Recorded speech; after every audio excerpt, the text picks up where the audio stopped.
Shalom à tous dans le nom de Jésus-Christ. Parole du jour. Une force émanait de Jésus. Luc 6,19. Réfléchissons un instant à la scène décrite dans l'Évangile selon Luc.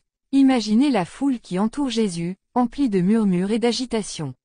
Au sein de cette multitude, une femme se tient à l'écart, accablée par la souffrance et l'isolement. Sa maladie, une perte de sang persistante depuis 12 ans, l'a éloignée de la vie, de la communauté et des espoirs. Remémorons-nous la douleur de son parcours. Elle a épuisé tous ses moyens à la recherche d'un guérisseur, en vain, Luc 8, 43 à 48. Dans ce moment de désespoir, elle entend parler de Jésus, le Messie, le Fils de Dieu. Il a rendu la vue aux aveugles, fait entendre les sourds et guéri les estropiés. La parole court, affirmant qu'une force sortait de lui et guérissait tout ce qui le touchait, Luc 6,19. La femme se dit alors, je dois aller vers lui. Tandis qu'elle se fraye un chemin à travers la foule, avant même de pouvoir l'apercevoir, elle entend sa voix. C'est celle de celui qui, entrant dans la synagogue, avait ouvert le livre avec autorité et proclamé, « L'Esprit du Seigneur est sur moi, parce qu'il m'a oint pour annoncer une bonne nouvelle aux pauvres, il m'a envoyé pour guérir ceux qui ont le cœur brisé, pour proclamer aux captifs la délivrance, et aux aveugles le recouvrement de la vue, pour renvoyer libres les opprimés. » Luc 4, 18. À mesure qu'elle se rapproche de lui et entend ses paroles, elle se souvient des versets du prophète Ésaïe, des écritures apprises dans son enfance. Cependant, ce sont nos souffrances qu'il a portées, c'est de nos douleurs qu'il s'est chargé, et nous l'avons considéré comme puni, frappé de Dieu, et humilié.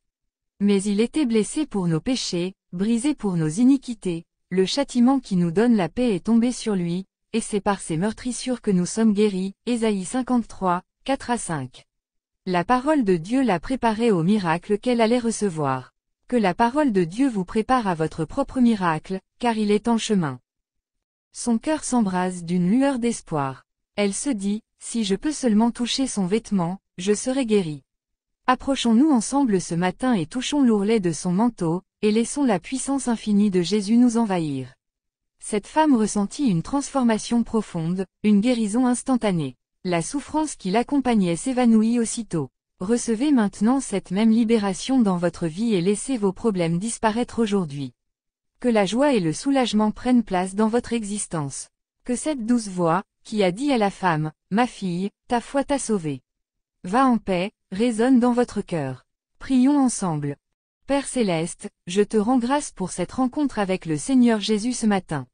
Prosterné au pied de ton trône de grâce, fais couler en moi et à travers moi le fleuve de ta puissance et de la vie.